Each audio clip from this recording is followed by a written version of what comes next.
구약성경 다니엘서 5장 13절부터 24절까지 말씀입니다. 교독하겠습니다.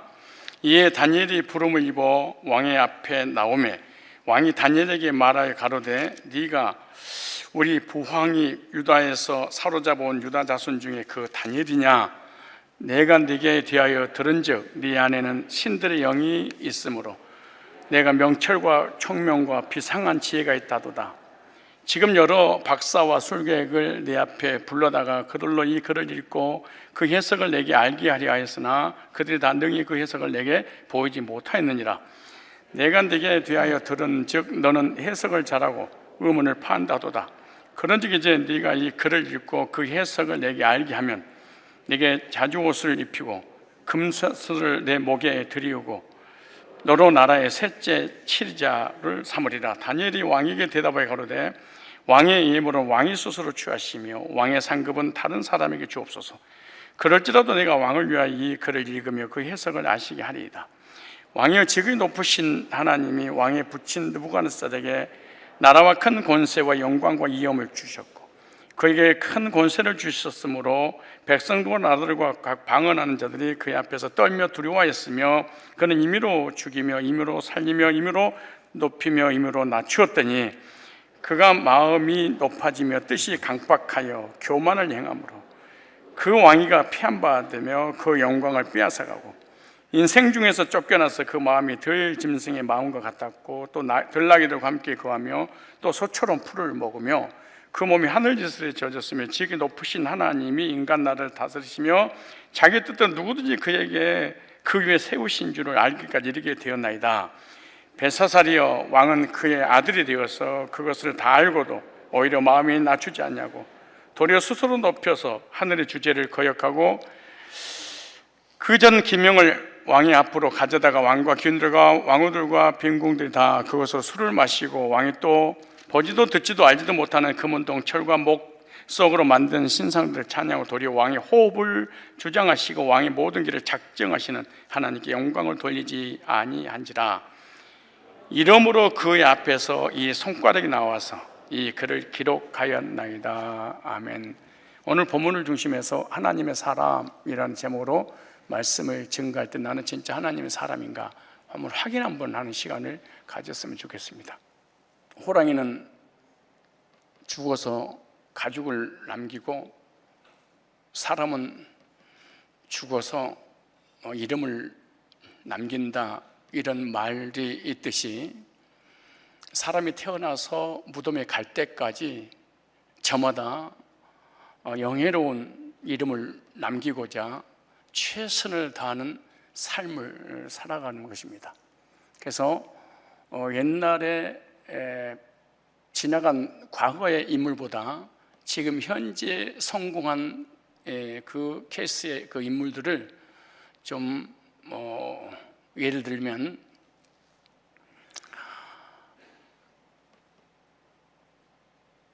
출세했다, 성공했다, 그래서 사회에서 알려졌던 사람들을 향해서 우리는 판사님, 검사님, 변호사님, 교수님, 선생님, 박사님, 내지는 장관님, 장군님, 회장님, 사장님 등등등등 그 사람이 이 세상에서 살면서 성공하고 난 이후에 그 사람의 발자취를 보면서 그렇게 불러줍니다. 세상에서만 그런 이름을 부르는 것이 아니라 교회 안에서도 부르지요. 장로님, 권사님, 집사님, 회장님, 목사님, 이런 저마다 나에게 불려지는 어떤 직책들이 있을 것이고 또 그런 불러지는 이름에 따라서 우리가 살아가고 있죠. 그런데 그리스도인들, 하나님의 백성들에게 가장 영예로운 이름이 있다면 장로님, 권사님, 집사님, 문 하나님의 사람이야. 저 장로님은, 저 권사님은, 저 집사님은, 저 성도님은 그렇게 끝나는 것이 아니라 하나님의 사람이 분명해. 하나님의 사람이야. 하나님의 사람이 확신해. 이 소리를 듣고 살아가는 것이 그리스도인들의 기도 제목이고 소망이고 소원일지도 모릅니다. 저는 태어나서 무덤에 갈 때까지 나의 발자취를 쫓아 나를 한 모든 불신자나 신자나 교회 성도들을 통하여 불려지는 그런 이름이 있어요. 우리 성산교회 고광교 목사님은 설교를 참 잘해. 이단 상담 전문가야. 우리 목사님은 카리스마가 있어. 열정이 있어. 막 복음에 미쳤어. 성교에 미쳤어.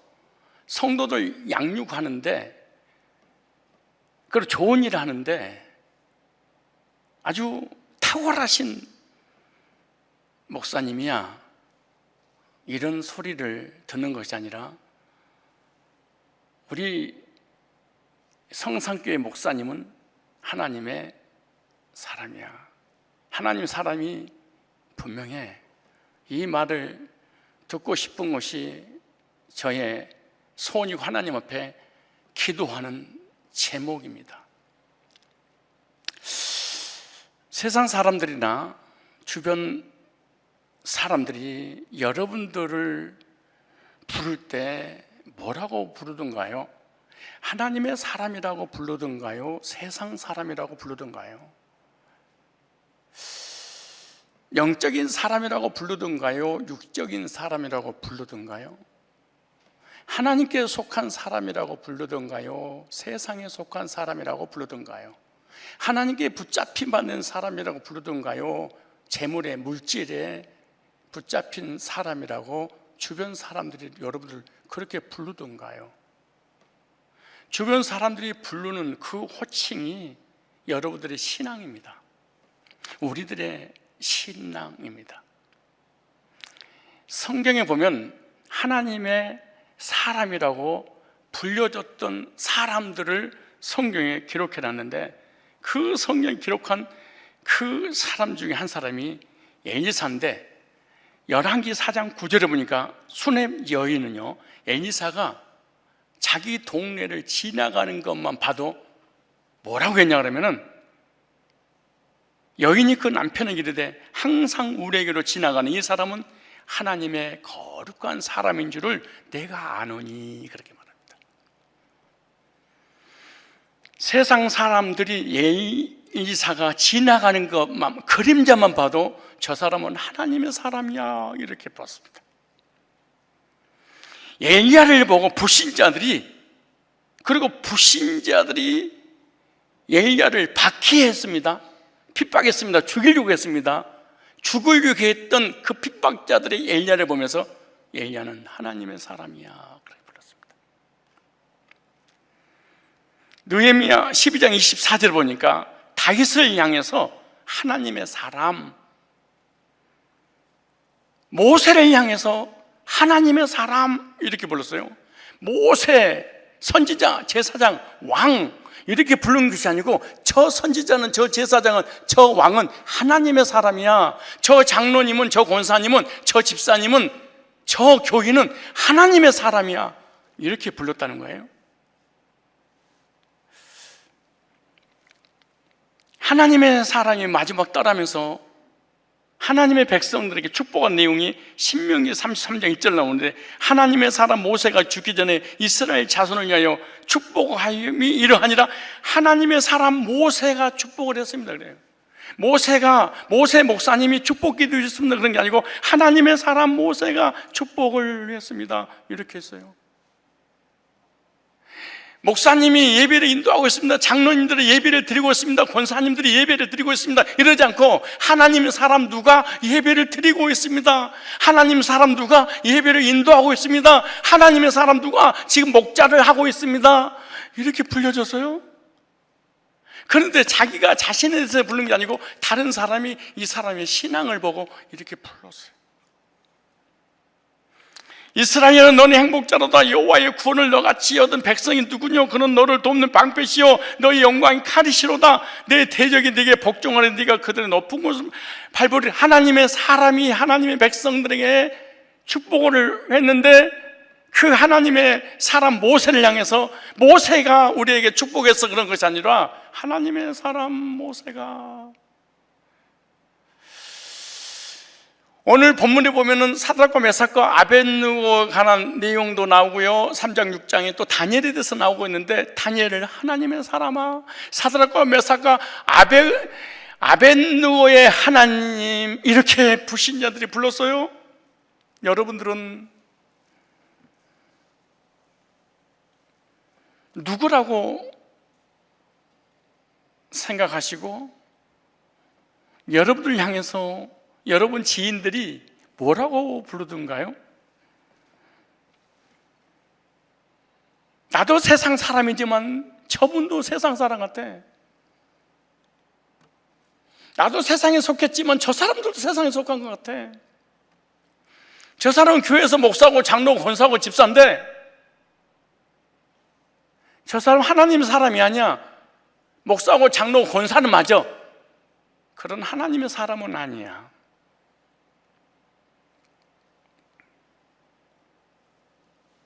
여러분, 하나님의 사람입니까?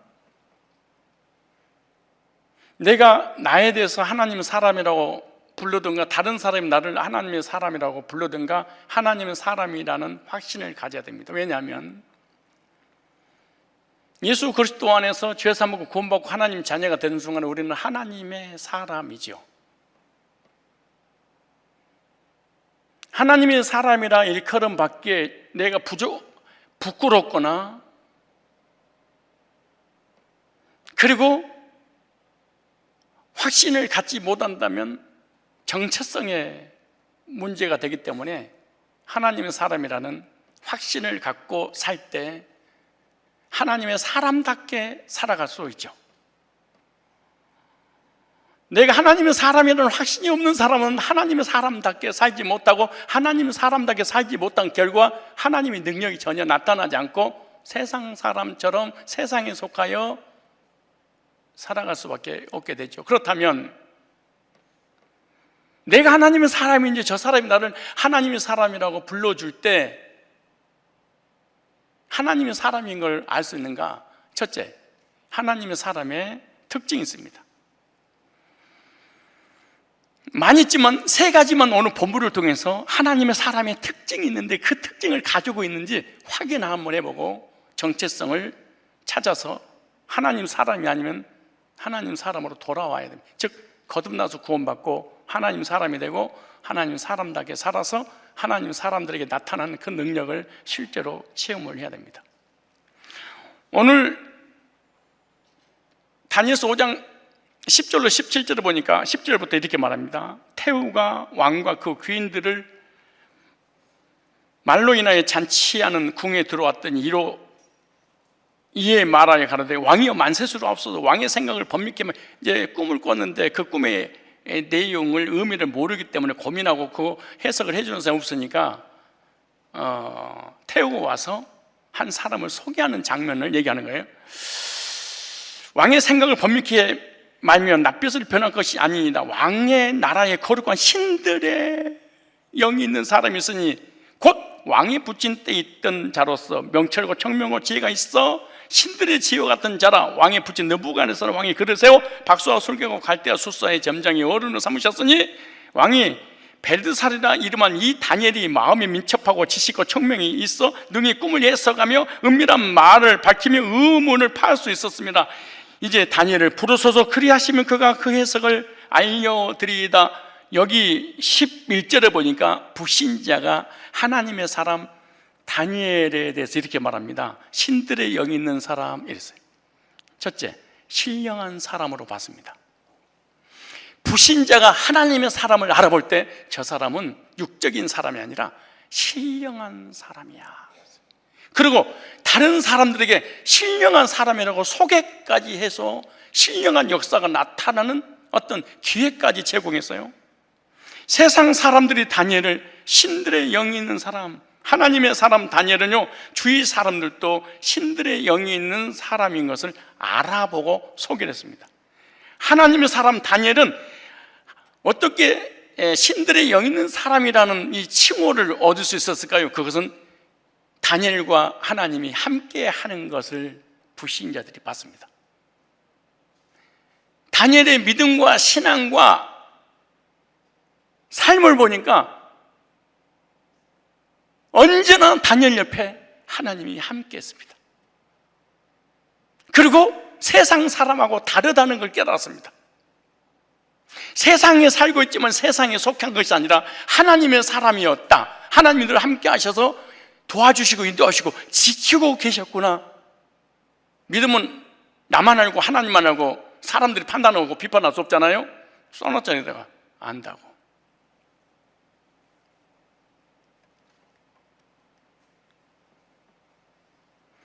성령 조그만한 것과 알코올 조그만한 것을요, 자기도 알고 사람들이 금방 합니다. 행동 보고. 술 취한 사람을 모르는 사람이 어디가 있습니까? 술 냄새가 나고 허느적거리고. 성령 충만한 사람 모르는 사람이 어디가 있겠습니까? 성령이 잡혀 있는데. 우리의 믿음과 우리 신앙과 하나님 사람이냐 아닌지 불신자와 자기 자신이 모른다? 모를 수 없죠. 불신자까지 알았어요. 그 다음에 하나님의 지혜와 총명이 있는 사람이다 그러죠. 하나님이 신령한 은사를 주셔서 복음을 깊이 깨닫고 그 복음을 전해서 많은 영혼들을 살리고 있는 것까지 불신자가 알았습니다. 따라서 합시다. 하나님의 사람은 하나님이 함께하는 사람인데 함께하는 것을 불신자가 보았다. 어느 때나 하나님의 사람은 하나님이 함께 하시는 증거가 있습니다. 하나님의 사람은 함께하는 증거가 뭐냐? 신령한 지혜가 있습니다. 신령한 사람은 하나님이 함께하는 사람인데 복음을 깊이 깨닫는 지혜가 있습니다. 이것을 불신자들이 알았습니다. 다르구나 우리하고.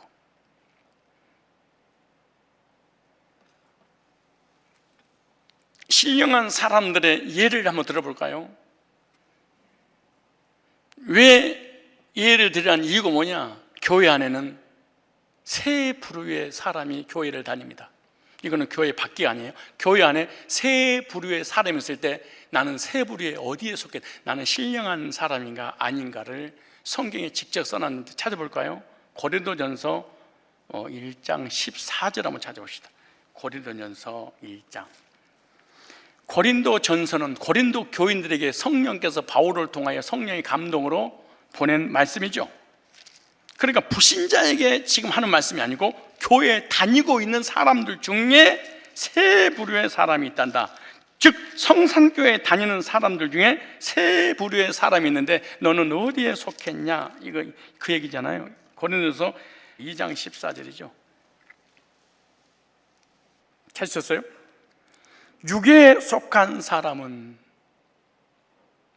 고린도 교인들 중에 하나님 믿고 예수도 믿고 신앙생활 열심히 하고 직분도 받고 은사도 체험했는데 방언도 하고 예언도 하고 환상도 보고 능력도 체험하고 계시도 받고 기도도 많이 하고 겉으로는 신앙생활을 너무 못되게 하고 있는데 성경에서는 뭐라고 얘기하냐면 육에 속한 사람 이렇게 말해요. 뭐에 속해서요? 육에 속한 사람은 특징이 있죠. 뭐라고 기록이 되냐? 하나님의 성령을 받지 아니하나니. 육에 속한 사람은 자연이기 때문에 구원받은 적이 없어요. 구원받은 적이 없는 사람은 복음이 안 들려요. 참 신기해요. 율법을 전하고 행위를 전하고 우리 인간의 도덕과 윤리를 전하고 정치, 경제, 사회를 얘기하고 종교를 얘기하면 다 들리는데 복음을 얘기하면 탁 안 들려버리는 거예요. 신비스러울 정도로 복음이 안 들린다. 그래도 얼마든지 교회에 다닐 수 있다. 좀 보세요. 육에 속한 사람 하나님의 성령이 하는 일이 복음 전하는 일이잖아요. 구원받게 하는 일이잖아요. 그런데 죄산 받고 구원받고 하나님 자녀가 되고 천국 가는 거에 대해서는 들리질 않아. 안 들려. 저에게는 미련하게 보며 무슨 은혜로 믿음으로 단번에 구원을 받아 말도 안 되는 소리를 짓거리고 있어. 방언을 하고 율법을 지키고 구원을 이루어나기 위해서 최선을 다해서 살아가야지. 그렇게 구원이 간단해? 착하게 살고 선하게 살고 의롭게 살아야 구원이지, 절대로 은혜로 구원받은 것에 대한 관심도 없고 들리지도 않아요. 또 깨닫지 못하, 복음을 깨닫지도 못, 이해를 못할 정도가 아니고 무슨 말인지를 못 알아들어. 이런 영적으로야 분별함이라 복음, 교회 안에는 첫째 자연이 있구나. 교회를 다니고 신앙생활하고 하나님도 예수도 다 믿고 성경도 믿고 신변 은사도 체험했는데 육에 속한 사람은 복음이 안 들려서 구원을 받지 못해서 자연으로 교회 안에 불신자로 살아가는구나. 두 번째,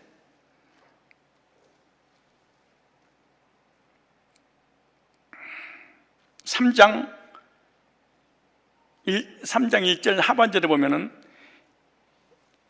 다시 한번 2장을 읽으실 때 여기 14절에 예자에다가 해보래요. 줄을 쳐보세요. 표시를 여긴 그랬어요.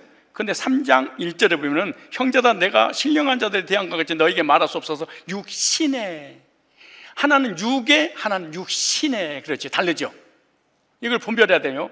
잘 이해해야 돼요. 그럼 여러분 어떤 사람인가 금방 따라 알아요. 그러니까 구원받지 못한 사람은 어디에 속했고요? 육에. 이 육에 속한 사람은 뭐가 안 들려요? 복음이. 그래서 교회를 다니는데 뭘 못 받아요? 구원을 못 받아. 뭘 했는데? 방언도 하고 환상도 보고 예언도 하고 능력도 받고 예배도 잘 들고 신앙생활 잘해. 그런데 육에 속해서 복음만 안 들려. 그래서 구원만 못 받아. 그런데 이거는 3장 1절에 보니까 육이 아니야. 육신에 그래요. 자, 형제는 내가 신령한 자에 대한 것 너에게 말할 수 없어서 육신에 속한 자, 곧 그리스도 안에서, 육에 속한 자는 그리스도 안에 있지 않고 그리스도 밖에 있어요. 죄산 받은 적 없어요? 거듭난 적 없어요? 근데 육신에 속한 사람은 그리스도 안에 있는데 무슨 말이에요? 구원은 받아서 하나님의 자녀는 됐는데 성장하지 못한 어린아이 신앙, 그래요. 목사가 되고 장로가 되고 권사가 되고 집사가 되고 직분을 맡아서 교회 일꾼이라고 이름은 부르는데 영적으로는 자라나지를 못했어요. 어린 애기야. 그럼 애기의 특징이 뭐냐? 읽어볼까요? 그러니까 목회자가, 여기 사도 바울이 고린도 교인들 중에 육에 속한 사람은 구원받도록 복음을 전했을 것이고 육신에 속한 사람은 성장하도록 메시지를 전했었는데 이 사람은 성장이 멈춰버릴 거야.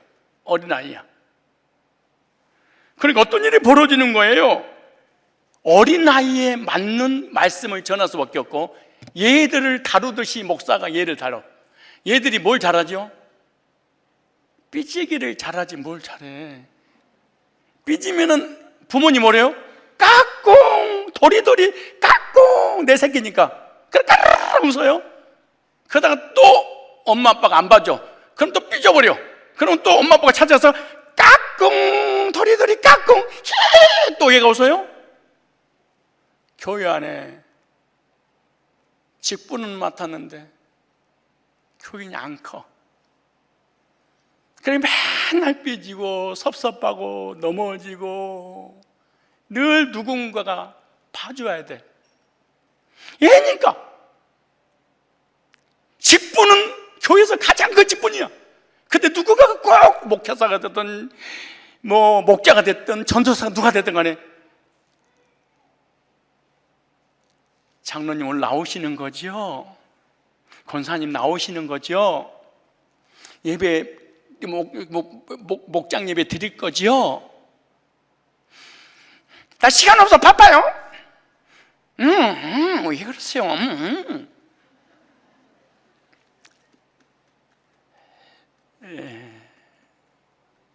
그러니까 이 어린아이를 데리고 목회를 하다가 시간을 다 낭비해버려. 크지를 못하니까 늘 누가 돌봐줘야 돼. 근데 그 특징에 대해서 자세히 설명해놨어요. 어린아이, 누구냐 어린아이 특징은, 내가 너희를 저주로 먹이고 밥으로 아니었느냐. 얘니까 이는 너희가 감당치 못하였거니와 지금도 못하더라. 왜냐? 제자훈련을 시켜야 되는데 얘니까 시킬 수가 없어. 그리고 맨날 사랑하십니다, 사랑해요, 좋은 날이에요.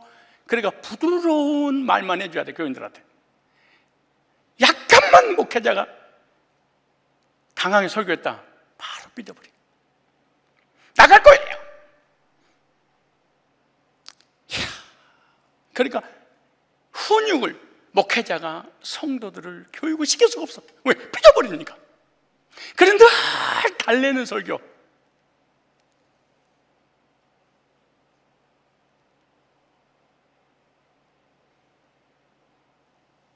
그리고 맨날 싸우면 말리러 가야 돼. 얘들 특징이 싸우는 걸 잘하잖아요. 무슨 뭐라는가? 너희가 아직도 육신에, 다행이에요. 육에 안 속해서. 육신이 그리스도 아니라고 거듭은 났어. 육신에 속한 자라도 너희 가운데 시기와 분쟁이 있으니 어찌 육신에 속하여 사람을 따라 행하지 아니하며. 그러니 이 사람은요, 사람 때문에 교회 다니고 사람에 의해서 신앙생활하고 사람에 의해서 삐지고 사람하고 연합을 하고 사람에 의해서 늘 당을 짓고 비방하고 판단하고 정지하고, 어떤 일은 말하되 나는 아볼로게라 하고 다른 일은 나는 바울에게라 하고, 늘 당파 싸움하고 끼리끼리 어울려서 이쪽 파가 저쪽 파다, 여당이 야당을, 야당이 여당을 까고 비방하고, 이런 일을 교회에서 직분은 어른인데 하나님의 사람으로서의 삶을 살지 못하니까 목회자가 평생 이 직분자들 단련이라고 시간을 다 보내고, 아무리 교육을 시켜도 이 사람은 받고 싶은 생각이 안 들어. 그냥 뭐만 주면 사랑해요, 요 얘기만 해줘요. 절대로 교육을 시키지 마세요.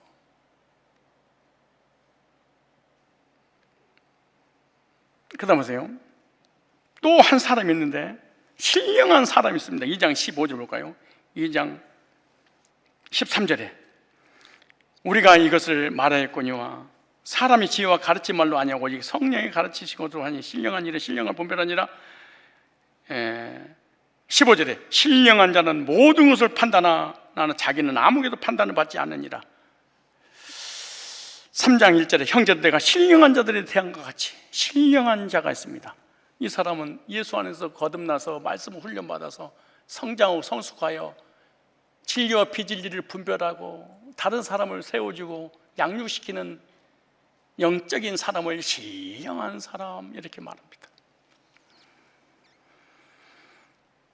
거듭난 사람입니다. 말씀을 분별한 성숙한 그리스도인입니다. 성경을 통해서 복음을 깨닫고 복음으로 영혼을 구령하는 영적인 사람, 이런 사람에서 교회가 부흥되는 것이지, 육에 속한 사람, 육신에 속한 사람에서 교회가 부흥되는 게 아니에요. 구원받았어도 육신에 속한 사람은 늘 목회자가 힘이 들어. 잘 하다가도 한마디만 잘못하면 삐져버려.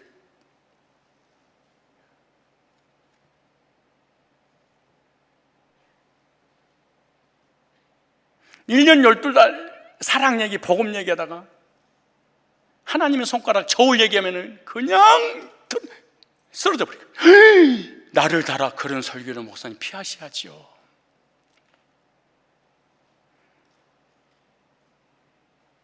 구원받은 사람은 절대로 미달된 인생이 아닙니다. 그래도 미달된 인생은 아닙니다. 그건 안 들려. 저울에 달 겁니다. 요거만 들려. 그 신기해 이게. 하나님의 손가락이 내 가슴에 와서 복음을 기록해놔서 더 이상 당신의 죄를 기억지 않는답니다. 하나님의 손가락이 가슴에다 새겼습니다. 와, 그래요. 와, 하나님 손가락이 나타나서 나를 심판한다고? 그런 메시지를 전하냐고. 얘는 절대로 부담스러운 설교를 싫어합니다. 성장하는 걸 싫어합니다.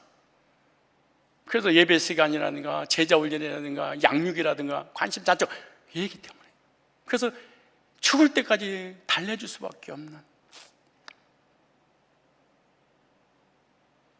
이 교회 안에 세 사람 중에 여러분 어디에 사람이라고 생각하십니까? 나는 복음은 전혀 관심 없다, 육에 속했습니까?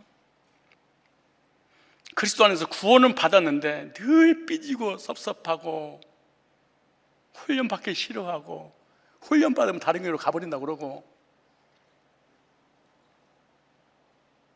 늘 시기 질투에서 분열과 분쟁과 이 사람의 인생의 대화의 주제가, 대상이 하나님도 아니고 복음도 아니고 사람을 구설해서 딱 올려놓고 난도질하는 이 사람은 구원 받았을지 모르지만은 교회 안에 악역으로 쓰임받게 되는 거죠. 그래서 고린도 교인들이 이 육에 속한 사람과 육신에 속한 사람이 많았습니다. 그래서 교회가 무너져 버렸습니다. 사실은 교회가 없어져 버렸습니다.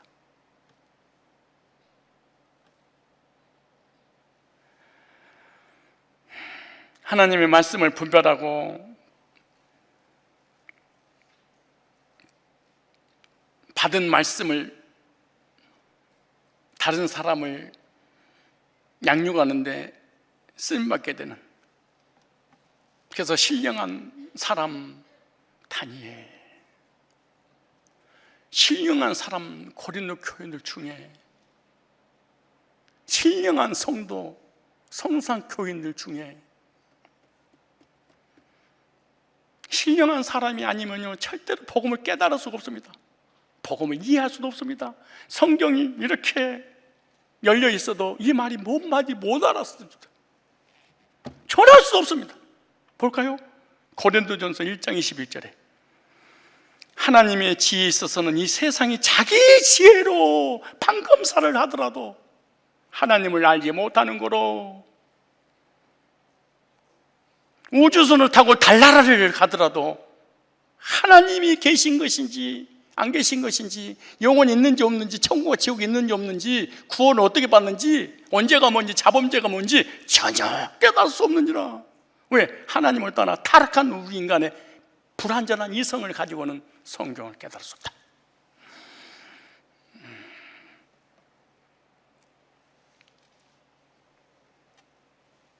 육신적인 세계, 혼의 세계는 열렸는데 영적인 세계가 열리지 않습니다. 그런데 하나님의 사람 다니엘은요, 신령한 사람 영적인 세계가 완전히 열려 있었죠. 하나님의 사람은 어떤 사람이다? 신령한 사람의 특징을 가지고 있는데 그것을 다른 사람들이 알고 있었다. 아니요, 믿음은 하나님만 알고요, 나하고 1대1이고요, 나는 누가 물어도 하나님 사람이 구원받았어, 여기 써놨잖아요. 자꾸 우기니까 교인들이 금방 합니다. 첫 번째 특징 중 두 번째 보세요. 하나님의 사람 다니엘은요, 여러분 하나님 사람인 거 보십시오. 돈과 명예와 권세를 초월한 사람이었다. 우리는 여기서 살짝 걸릴 수도 있고 많이 걸릴 수도 있고 안 걸리는 사람이 있을 수도 있겠지만, 돈과 명예와 권세를 초월해서 살아가는 사람을 하나님의 사람 이렇게 했어요. 돈이 많고 없고 떠나서 돈에 대해서 시험 들고 상처를 받고 괴롭다, 그럼 이 사람은 하나님의 사람은 아닙니다. 볼까요? 성경에 다니엘서 6장 16절로 17절에 내가 네게 대하여 들은즉 너는 해석을 잘하고 의문을 판다도다. 그런즉 이제 네가 이 글을 읽고 그 해석을 내게 알게 하면, 신령한 사람이니까 해석을 해야 될 거 아니에요? 하면 네게 자주옷을 입히고 금사슬을 네 목에 들이우고 너로 나라의 셋째 치리자를 삼으리라. 다니엘이 왕에게 대답하여 가라되 아멘, 기도응답입니다, 할렐루야, 역시 하나님은 내 편이야. 드디어 내가 이방 땅에서 출세했구나. 오 이스라엘 유대 민족이여, 내가 포로로 끌려와서 드디어 왕족이 되어서 내가 3대 치리자로 서열 세 번째다. 그리고 부귀와 명예를 하나님 보십시오, 영광 받으시고 드디어 내 이름 세 글자를 남깁니다. 후손들이여 바벨론에 안 오려고 그랬지. 와서 봤더니 이렇게 출석길이 이러는데 그걸 안 오고 버텨? 봐라! 믿음의 역사가 이렇게 나타나는 거를. 이러지 않고 우리 같으면 그랬을 텐데 우리는 예배 안 드리고 신앙생활 제대로 안 하고 대충 하고 세상에서 돈을 벌었어. 하나님 이런 복을 주시다니요. 역시 하나님은 내 편. 사실은 사탄이 주는 거잖아요. 서서 하나님이 줬다 해도 이거는 망하기 위해서 주는 거죠. 그런데 다니엘은 벌써 뭐라 그럴까? 부귀, 영화, 권세, 물질 다 줬어요? 그때 뭐라고? 다니엘이 왕에게 대답하여 가로되. 보세요. 왕의 예물은 왕이 스스로 취하시며 왕의 상급은 다른 사람에게 주옵소서. 나는 관심 없습니다. 명예, 물질, 권세 관심 없습니다. 그런다 할지라도 그걸 나한테 안 주고 다른 사람한테 준다 할지라도 나는 이 글을 해석해야 되겠습니다. 이 진리를 전하고 복음을 전하고 당신의 상태를 진단해서 어떤 내용인지 알려드리겠습니다. 이런 사람이 명예 앞에, 권세 앞에, 물질 앞에, 재물 앞에 굴복하지 않는 다니엘, 이 사람은 성경에 하나님의 사람 이랬습니다.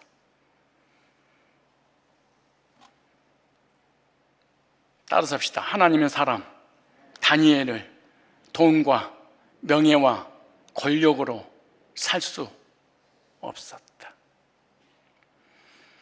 교인이 됐든 세상 사람이 됐든 돈과 권력을 주면 무슨 짓도 하겠지요. 여러분 당장 예배 안 드릴걸요. 누가 주일 예배를 드려요? 권력, 지금 총리를 시켜준다는데, 세상 재물을 주는다는데 누가 주일 예배를 드리고 오후 예배를 드리고 3일 예배를 드려요? 벨사살은 돈과 명예와 권세를 통하여 최고의 조건을 내세웠습니다. 이 세상에서 가질 수 있는 모든 것 너에게 주겠다. 다니엘은요, 돈이나 명예와 재물에 절대로 흔들리지 않았습니다.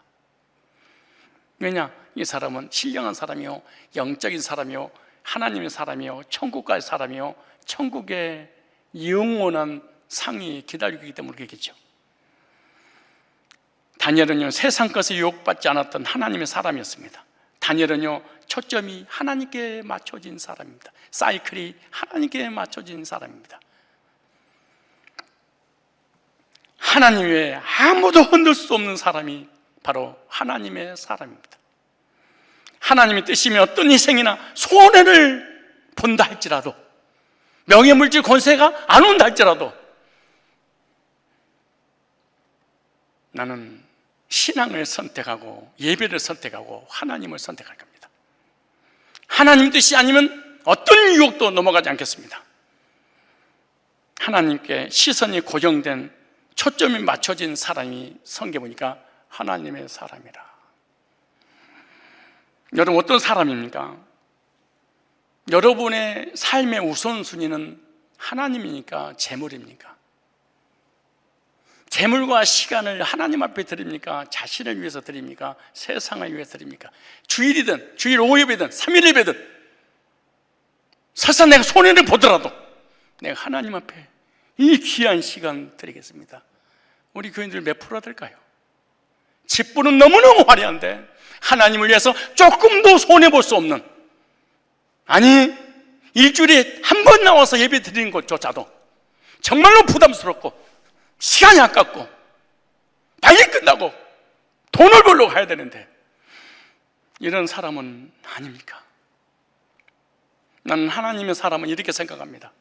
내가 하나님 앞에 시간과 물질을 들여더라도 세상적으로 명예와 물질과 권세에 손해보더라도 그러지 않겠어요?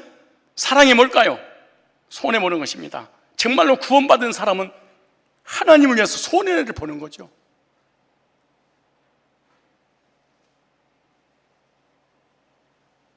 부모님은 자녀를 사랑하기 때문에 언제든지 손해를 보는 거죠.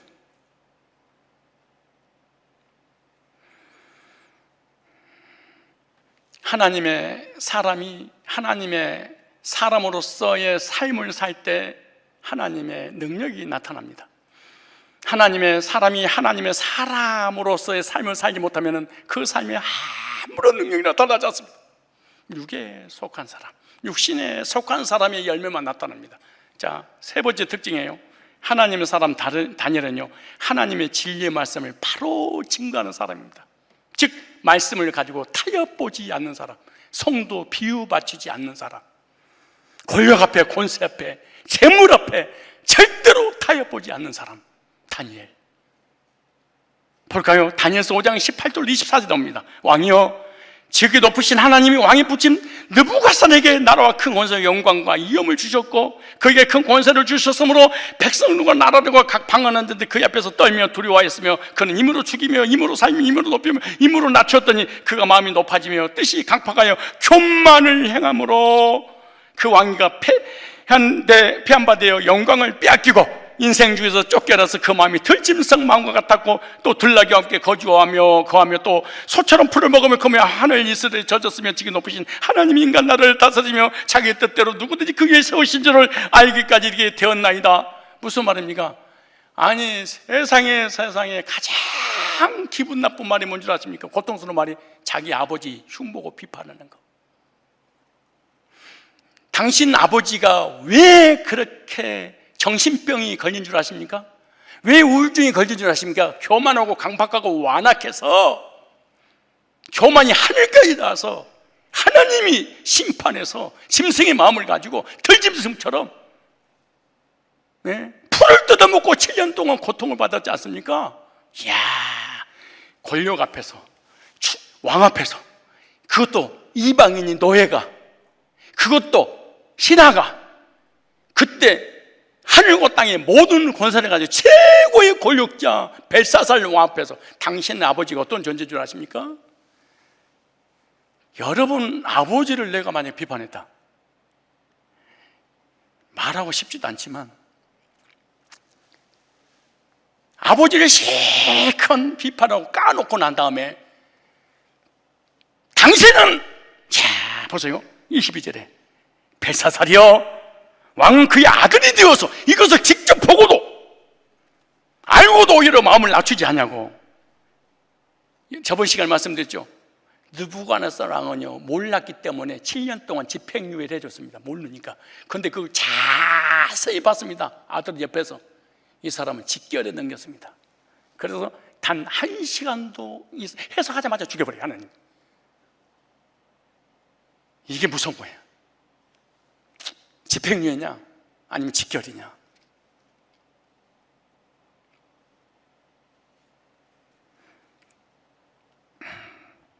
벨사살 왕은 그의 아들이 되어서 이것을 다 알고도 오히려 마음을 낮추지 않냐고 도리어 스스로 높여서 하늘의 주제를 거역하고 그 정기명을 왕의 앞으로 가져다가 왕과 그의 왕후들과 병거로다가 그것을 술을 마시고 왕이 또 보지도 듣지도 알지도 못한 금은동 철강 복성으로 만든 신상들을 찬양하고 도리어 왕의 호흡을 주장하시고 왕의 모든 길을 작정을 하나님 영광을 돌리지 아니한자는 이러므로.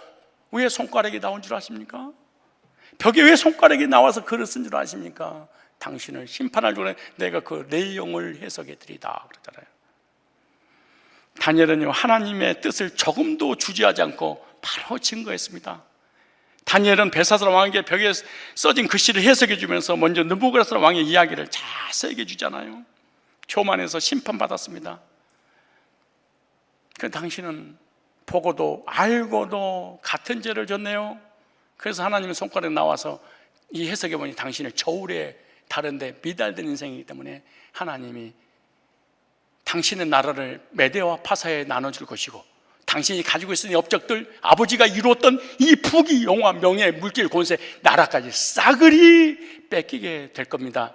잔치, 배선은 그날 밤에 메대 파사 한참 신나게 쾌락을 즐기고 있을 때 다른 나라가 쳐들어와서 그날 밤에 죽고 나라는, 물질은, 명예는 다 한순간에 다 뺏겼습니다. 그게 메네메네 대길 우바로신입니다. 사탄은 우리에게 좋은 것을 먹입니다. 기름진 음식으로 유혹합니다. 세상 것에 바쁘게 살아라, 돈 벌어야지, 명예를 얻어야지, 하나님 앞에 주일날 1시간 드리는 것도 악하게 생각해야지.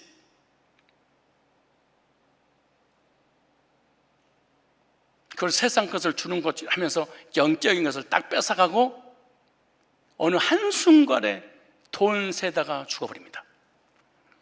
그리고 즐기다가 호련히 나의 생을 거둬가 버립니다. 멸망은 준비하지 않고 세상의 욕심을 위해 사는 자들에게 호련히 오는 것이죠. 이 멸망이 자기에게는 오지 않을 것이라고 생각했을 거예요. 그러니까 다니라, 내가 너에게 셋째 치리자로 세우마. 그럼 물질과 명예와 권세를 내가 다 너에게 나눠주마. 왜 그렇게 당당하고 떵떵거리면서 지냈을까요? 나는 절대로 죽지 않아. 나는 망하지 않아. 내 사업, 내 건강, 내 가정, 물질 절대로 하나님 뜻대로 살지 않고 교만하고 오만하고 강팍하고, 그래도 나는 안전해. 나는 안전해. 그러니까 그렇게 자신 있게 셋째 치리자로 줄 뿐만 아니라 물질, 명예, 권세 내가 다 더 줄게, 그렇게 말할 거 아니겠습니까? 교만하고 자만하고 강팍하고, 그래서 말씀 받지 못하고 나태하여 준비를 하지 않았기 때문에 멸망이 호련히 오게 된 것입니다. 5장 30절로 31절을 보니까 그날 밤에 갈대왕 벨사살의 축제를 벌이고 있었을 때에 신바람나게 세상에서 돈 벌고 즐기고 있었을 때 그날 밤에 죽임을 당하고 메대 사람 다리오가 나라를 얻었는데 그때 다리오는 62세였더라. 다니엘은요, 포로요 신한데도 벨사살에 대한 하나님의 진노에 두려워해야 되는데 두려워하지 않고 증거합니다. 왕 앞에서 인간의 체면이나 권세나 죽음을 두려워하지 않습니다. 부경과 물질, 목숨을 빼앗긴다 해도 오직 하나님 말씀을 그대로 전했습니다. 하나님의 사람은 어떤 사람일까요? 하나님 말씀을 성도들 비유받치지 않고 그대로 전하는 것입니다. 왜 대형교회가 부흥할까요? 절대로 성도들 아픈 곳 건들지 않습니다. 깍꿍 오늘도 차르셨습니다, 사랑합니다, 알라뷰, 정치, 경제, 사회, 종교, 선한 일, 좋은 얘기만 하지 성도들에 있어서 조금도 상처를 건드렸다 교회 나가버리잖아요. 그래서 살살 달래서, 그래서 평신도가 아니라 병신도를 만들어서 이단이 200만 명을 기독교인들이 뺏겼잖아요. 하나님의 종이 누굴까요? 하나님 말씀과 그 뜻을 백히 드러내는 거죠. 사람이나 세상의 권세를 두려워하지 않고, 이 교인 11조를 100만 원하고 500만 원 하는 사람이 내가 세게 말을 하면 상처받아 나갈까 봐 두려워서 말씀을 피해가고 그 목사가 아니란다. 하나님은 사람이 아니란다. 하나님의 사람은 세상의 권세나 재물의 눈이 어두워서 타협 보고 적당한 선에서 말씀을 전하지 않습니다. 갈라디아서 1장 10절에 이렇게 성경을 기록하고 있습니다. 이제 내가 다 찾아볼까요? 갈라디아서 1장 10절에 사도 바울이 이렇게, 하나님의 사람 사도 바울이 갈라디아 교인들한테 이렇게 말합니다. 이제 내가 사람들에게 좋게 하랴, 하나님께 좋게 하랴, 사람들에게 기쁨을 구하랴. 내가 지금까지 사람의 기쁨을 구하는 것이었다면 그리스도의 종이 아니라. 율법주의 앞에서 율법주의를 살려고 율법이 맞습니다. 신비주의 앞에 신비주의도 성령이 주신 겁니다. 비유풀이하면 그것도 맞습니다. 권력자 앞에서 그것도 맞습니다. 재물이 많으면 예, 이러는 것이 아니라 사람을 기쁘게 하는 게 아니라 하나님을 기쁘게 하는, 하나님의 진리의 말씀을 그대로 주위 사람들에게 전하는 사람이 하나님의 사람입니다. 하나님의 사람 다니엘처럼 하나님 앞에 굳게 서서 자루나 우로나 지치지 않고, 하나님의 사람은요, 그 어떤 것과도 타협하지 않고 말씀을 담대하게 증거하는 사람이 하나님의 사람입니다. 지금 여기서 학생이 반주를 하는데 틀렸어. 선생님이 잡아줘야지. 맞아. 돈 벌라고 온비만 받으려고 맞아 괜찮아 그럴 수 있는 거야. 10년을 배웠는데 그대로 틀렸는데 나중에 어느 정도 진도 나갔는가 전무가 앞에서 발표하는데 탱탱거리고 하나도 음이 안 맞아. 누가 이렇게 망가뜨렸을까요? 선생이 틀렸으면 음을 잡아줘야지. 잡아주면 힘들어할까 봐 맞다고 틀린 것을 그렇게 하면 안 되죠. 암은 암이라고 해야지. 암 수술합시다. 아플 건데요. 아파요. 어떻게 하면 좋아요? 그냥 반창고 붙여줄게요. 죽는 거죠.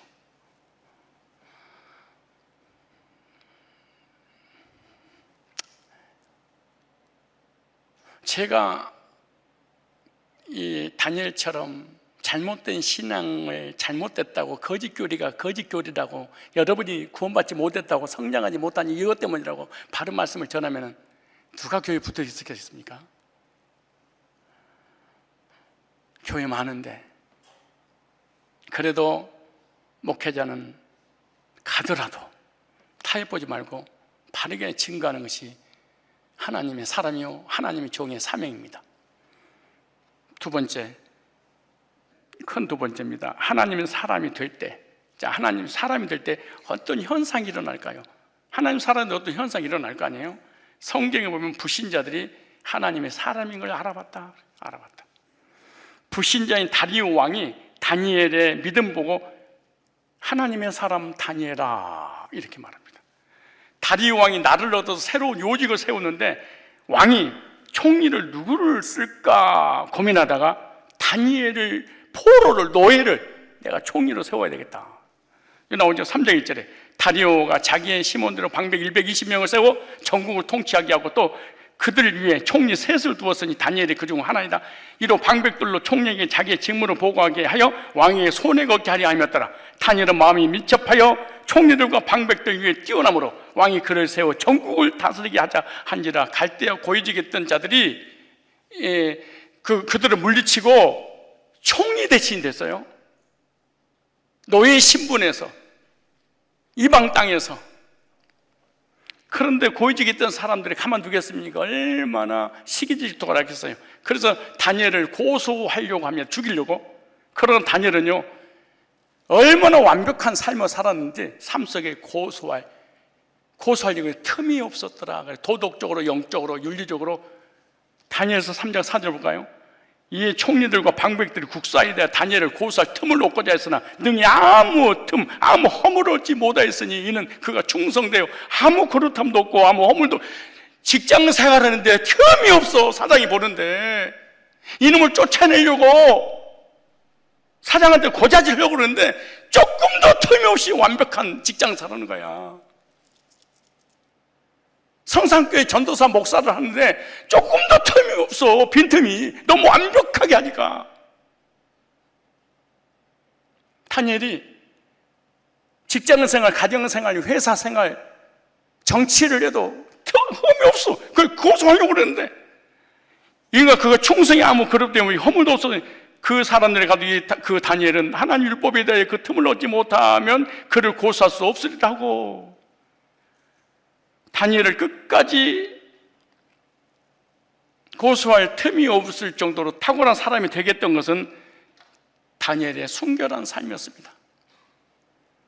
도덕적으로 흠도 점도 찾을 수 없었고 하나님의 말씀과 그의 뜻에 늘 순종하는 하나님 말씀에. 그리고 율법으로 흠이 없다고 하잖아요. 하나님 말씀에 늘 순종하는 사람.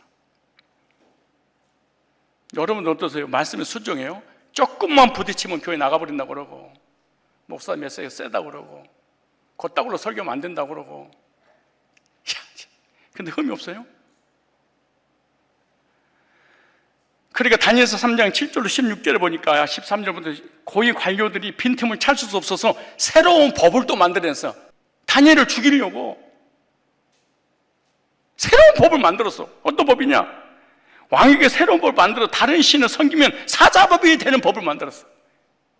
보세요. 13절. 그들이 왕 앞에 대답하거든 왕이여 사로잡은 유다 자손 중에 그 다니엘의 왕과 왕의 여인 찍힌 금령을 돌아보지 아니하고 하루 3번씩 기도해야 돼. 그러니까 금신상을 만들어 놓고 이 신상 외에 다른 신에게 절하면은 사자밥이 되게 해달라는 법을 만들었어. 새로운 법. 이또 없던 법을 만들었어. 그런데 하루에 3번씩 하나님 앞에 기도해서, 그러니까 왕이 말을 듣고 그로 인한 힘이 근심하여 다니엘을 구원하려고 마음이, 여러분요, 회사에 중상모략에 휩싸이려서 직원들이 나갈 수밖에 없을 때 회장이 보내면 안 되는데 어쩔 수 내버려야 되나, 어떡하지? 근심할 정도로 그런 인생을 살아야 돼. 내 직원이 나간다고, 어쩔 수 없이 나간다고 그러니까, 그래? 야, 그래, 좋은 데 있을 거야, 그래, 우리 혜씨가 고맙다, 이런 일이 벌어지면 안 되지. 교인이 신앙생활 하다가 교회를 나간대. 그럼요, 다 어디든지 교회죠. 복음 없는 교회가 어디 있겠어요? 그래요, 가까운 데 가세요. 쌍손 들고 감사합니다, 이런 일이 벌어지면 안 되지.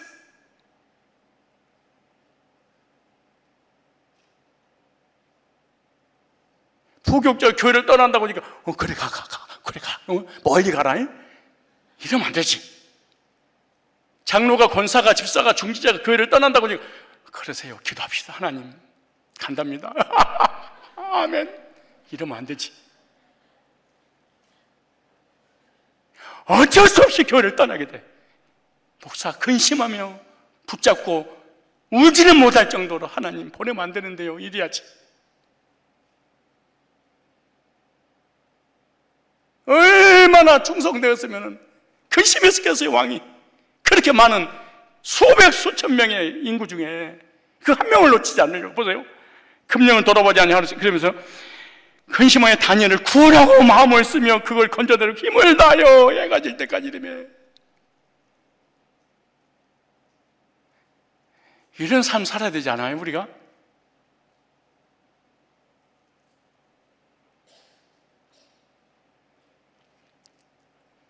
회사가 썩었어, 교회가 썩었어, 목사가 썩었어, 이러지 말고 좀 일해야 되는 거 아니에요? 그 무리 또 모여 왕에게 나가서 왕께 말씀하여, 왕이여 메대와 바사의 규례를 아시거니와 왕에 세우시 금령과 법도는 병개. 그래서 이걸 갖다 고의 나라로 그런 거예요. 왕이 다니엘에게 말합니다. 이 보세요, 16절에 이에 왕이 명하여 다니엘을 끌어다가 사자굴에 던져 넣은지라. 왕이 다니엘에게 일러가로되 너는 항상 섬기는 네 하나님이 너를 구원하리라. 내가 어쩔 수 없이 법을 만들었으니까 너를 사자굴에 집어넣을 수밖에 없어. 그러나 사신 하나님이, 네가 진가해지 신실하게 믿어도 그 하나님이 너 구원할까? 불신자가,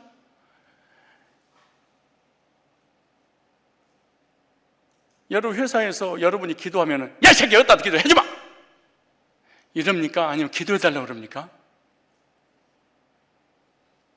여러분 집에서 아내가 기도하는 남편이 밥상으로 밥을 엎으면서 어디다가 기도가 자빠져서 그러든가요? 아니면 기도해줘 그러든가요?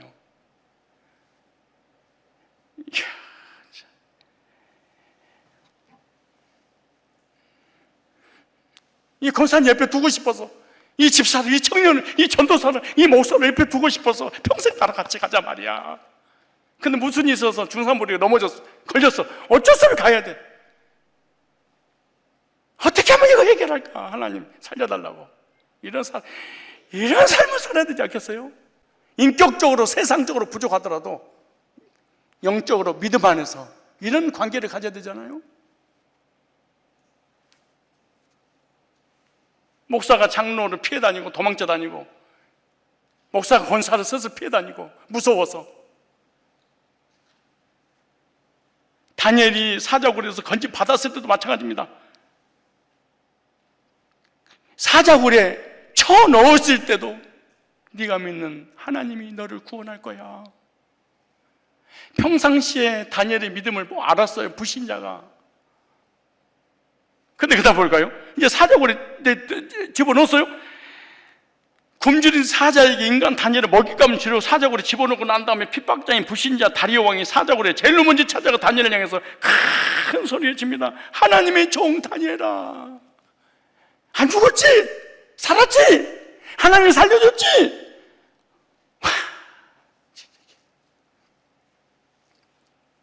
다니엘서 6장 19절에 이튿날에 왕이 새벽에 일어나 급히 사자로가, 잠도 안 자고 새벽에 일어났어. 가서 다니엘이 든 굴에 가까이 이르는 슬피 소리지르는 다니엘에게 물어 가로되 사실은 살아계신 하나님의 종 다니엘아. 아니, 불신자가 여호와 이름만 불러.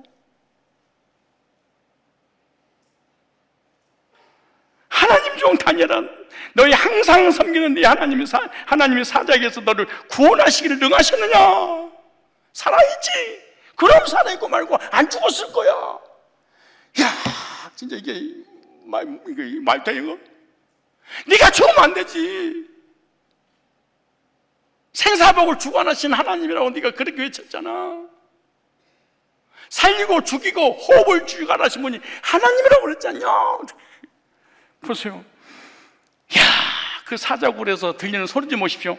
다니엘의 왕에게 구하여 왕이 원컨대 왕은 만세수를 하옵소서.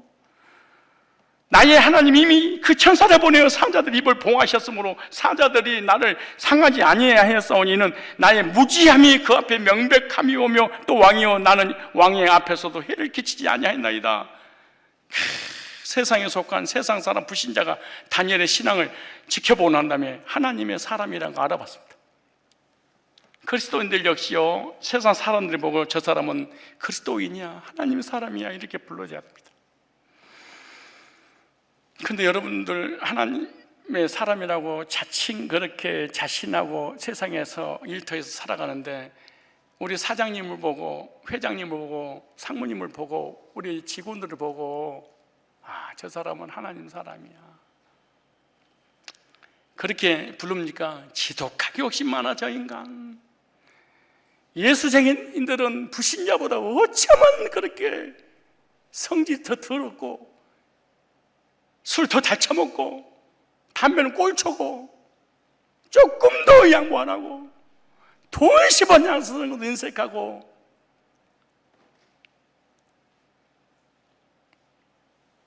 하나님의 사람 다니엘은요 시련 속에서도 믿음으로 승리함으로 하나님께 영광을 돌렸습니다. 불신자를 통하여. 그리고 이 시련을 통해서 엄청난 복을 받습니다. 그 복받은 내용은 세 번째입니다. 하나님의 사람에게 주어진 복입니다. 오늘 28절 볼까요? 하나님 사람에게 주어진 복. 이 사람은 복에 대한 관심 자체도 없었어. 복을 구하지도 않았어. 도리어 복을 거절했어. 명예와 권세를 도리어 거절했어. 그런데 하나님이 그냥 뽀로스로 그냥 줬어. 보세요. 이 다니엘이 다리오 왕의 시대에 바사 사람 고레스 왕의 시대에 형통하였던 나라가 3번 바뀌었어요. 왕이 3번 바뀌었어요. 근데 왕이 3번 바뀌었는데 총리 그대로 권세와 명예와 물질을 다 가지고 나라가 썩어서 그래요. 정치에서 썩어서 그래요. 그래서 나 잘린 거예요. 그러지 않고 이 사람은 세상에서도 쓰임받고 하나님 나라를 위해 쓰임받았습니다. 그 복 중에 첫째가 무슨 복인 줄 아십니까? 영육간의 복을 받은 영적인 복입니다. 그 영적인 복이 하나님과 교제가 깊어지게 되었고 더 큰 믿음을 가지게 되었고 하나님께 귀하게 쓰임받는 사람이 되었죠. 그리고 신령한 사람이 되어서 계시를 깨닫고 복음을 전하고 메시아의 왕국을 준비하고 있었 예언자였죠. 두 번째, 구하지 않았던 육신적인 복도 받았습니다. 부귀 영화 명예 권세 복을. 다니엘서 5장 29절에 이에 벨사스랑이 명하여 그들이 다니엘에게 자주색 옷을 입히게 하며 그 금사슬을 그의 목에 걸어주고 그를 위하여 조서를 내려 나라의 셋째 통치자로 삼으니라. 왕은 다니엘에게 자주색 옷을 입히고 금목걸이를 목에 걸어줬어요. 자주색은 왕의 권세를 상징하는 것입니다. 왕족들만 입은 것이죠. 포로를 왕으로 만들어놨어요. 세 번째 통치자로 서열 3위를 만들어놨어요. 포로를. 그래서 더 큰 명예와 영예를 얻게 되죠. 정치와 나라가 바뀌어도 형통의 복을. 누가요? 하나님을 의뢰하는 사람이 이 복을 받는다. 이 사람은요 시종일관 시종여의 어떤 환경, 포로 때도 마찬가지고 정치를 해도 마찬가지고 최고의 권세를 가지고 있어도 마찬가지고 어떤 환경에도 이 사람 하나님만 의뢰합니다. 보세요. 다니엘서 6장 23절 이때 부귀영화를 누릴 수 있었는지 6장 23절에 왕이 심히 기뻐서 명하여 다니엘을 굴에서 올리게 하며 그들이 다니엘을 굴에서 올린즉 그 몸이 조금도 상하지 아니하였으니 이는 그가 자기 하나님을 의뢰함이라. 이 사람은 물질을 위해 사는 것도 아니고 권세를 위해 사는 것도 아니고 명예를 출세 0.1%도 꿈도 없습니다. 이 사람은 그런 물질에 대해 욕심도 없습니다. 근데 하나님께서 주변 사람을 그냥 독해하셨어요. 왜 이게 가능할까요? 아무런 세상에 미련이 없는데 세상에 모든 걸 다 얻었어요. 왜 그게 가능할까요? 우리는 세상의 모든 것을 얻으려고 하나님 포기하는데,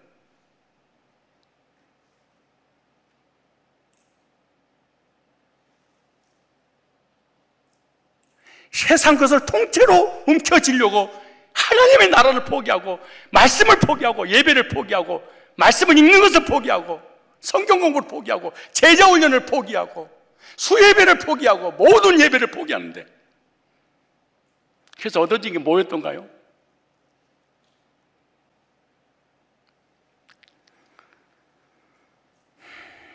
이 사람은 언제 어디서든 어떤 상황이든 하나님만 의뢰했던 사람이라고 성경이 그렇게 기록했습니다. 저와 여러분들도 다니엘처럼 하나님의 사람입니다, 이런 소리를 들어야 되고, 이런 하나님의 사람이 될 때 다니엘에게 주셨던 복을 우리가 받을 수 있습니다.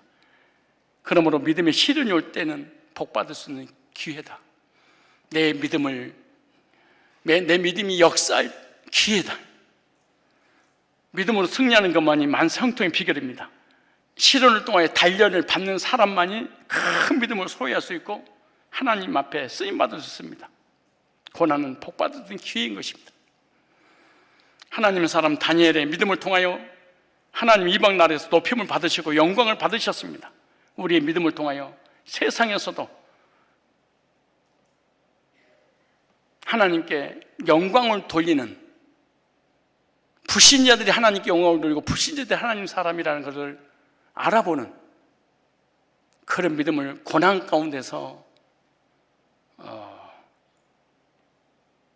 그 믿음이 세워지고, 그래서 우리의 모든 삶이 하나님의 사람이라 일컬음을 받기에 부족함이 없으므로 하나님께 영광 올려드림으로 삶의 복도 아울러 받아 누리시기를 주님의 이름으로 축복합니다.